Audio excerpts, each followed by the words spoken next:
Hi, welcome to my channel. ఈరోజు గంగవాయల కూర పప్పు ఎలా తయారు చేయాలో చూద్దాం.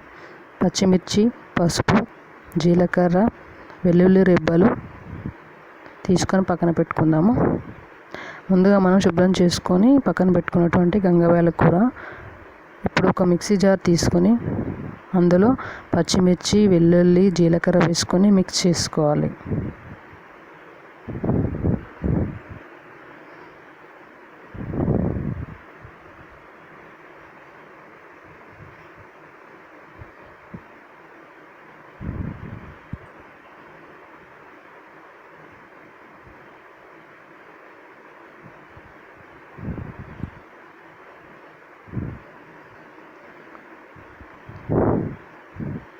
తర్వాత మనం కుక్కర్ తీసుకొని అందులో మనకు కావాల్సినంత పప్పు, అంటే ఒక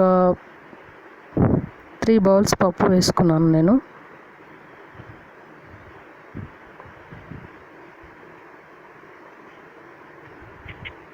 ఇది బాగా కడుక్కొని పక్కన పెట్టుకోవాలి. తర్వాత ఒక మామిడికాయ మనం శుభ్రంగా కడిగి పైన పీల్ తీసుకొని పక్కన ఇట్లా ముక్కలుగా కట్ చేసుకొని పక్కన పెట్టుకోవాలి. తర్వాత మనకు పులుపు సరిపోలేదు అంటే కొంచెం చింతపండు వేసుకోవచ్చు. ఇప్పుడు కడిగి పెట్టుకున్నటువంటి ఈ పప్పులో మనం తయారు చేసి పెట్టుకున్నటువంటి పదార్థాలన్నీ వేసుకుందాం. ముందుగా పసుపు, చింతపండు, కట్ చేసి పెట్టుకున్నటువంటి మామిడికాయ ముక్కలు,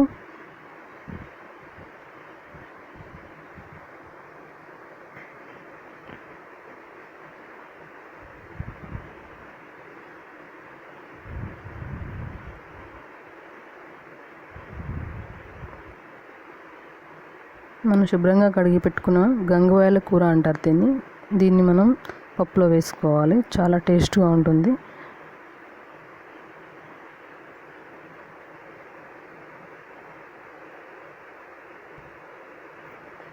ఇప్పుడు మనం ముందుగా మిక్స్ చేసుకున్న కారం, అంటే పచ్చిమిర్చి, వెల్లుల్లి, జీలకర్ర వేసి మిక్స్ చేసుకున్న కారాన్ని మనం ఇందులో వేసుకుందాం.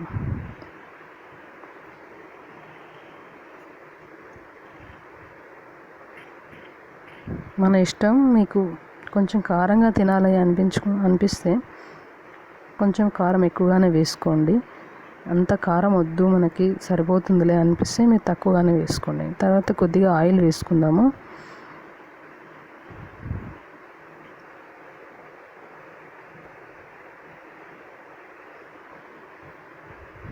అయితే మనకు పచ్చికారం ప్లస్ ఎండుకారం వేస్తే టేస్ట్గా ఉంటుంది. అందుకని కొద్దిగా మనం ఎండుకారం వేసుకుందాము. ఇప్పుడు ఉప్పు వేసుకుందాము. రుచికి సరిపడా ఉప్పు వేసుకొని బాగా కలపాలి.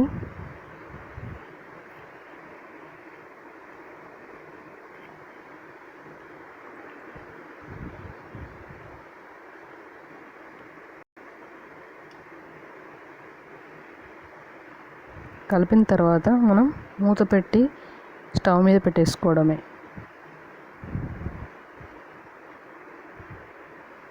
అంతే. స్టవ్ ఇప్పుడు 4 విజిల్లు వచ్చే వరకు బాగా ఉడికించుకొని పక్కన పెట్టుకోవాలి. దీన్ని మనం పప్పు గుత్తితో బాగా మిక్స్ చేసుకోవడం వల్ల కొంచెం మెత్తగా అవుతుంది, చాలా బాగుంటుంది. ఇప్పుడు మనం పోపు పెట్టుకుందాం. పప్పులో దానికి కావాల్సినవి పసుపు, మినపప్పు, జీలకర్ర, ఎండుమిర్చి. ఇప్పుడు ప్యాన్ పెట్టుకొని అందులో కొద్దిగా ఆయిల్ వేసుకొని మనం తీసుకున్నటువంటి పప్పు దినుసులు, జీలకర్ర, కరివేపాకు, ఎండుమిర్చి ఇవన్నీ వేసుకొని మనం పప్పులో పోపు పెట్టుకున్నట్లయితే చాలా టేస్ట్గా ఉంటుంది. మీరు ట్రై చేయండి తప్పకుండా.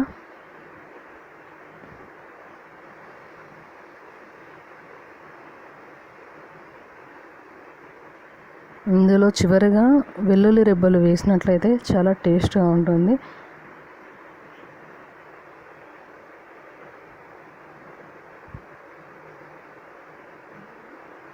అంతే.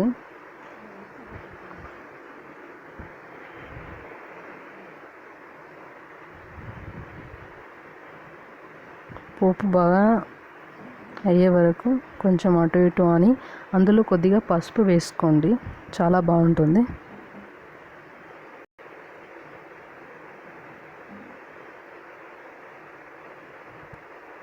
చివరగా కొద్దిగా పసుపు వేసుకోండి. పసుపు వేసుకొని ఈ పోపుని మనం ముందుగా రుబ్బి పెట్టుకున్నటువంటి గంగవాయల కూర పప్పులో పోపు పెట్టినట్లయితే సూపర్ ఉంటుంది. మీరు ట్రై చేయండి తప్పకుండా. చాలా టేస్టీ గంగవాయల కూర పప్పు రెడీ అయిపోయింది. ఓకే, ఈ వీడియో మీకు నచ్చినట్లయితే నా ఛానల్ని షేర్ చేయండి, లైక్ చేయండి, సబ్స్క్రైబ్ చేయండి.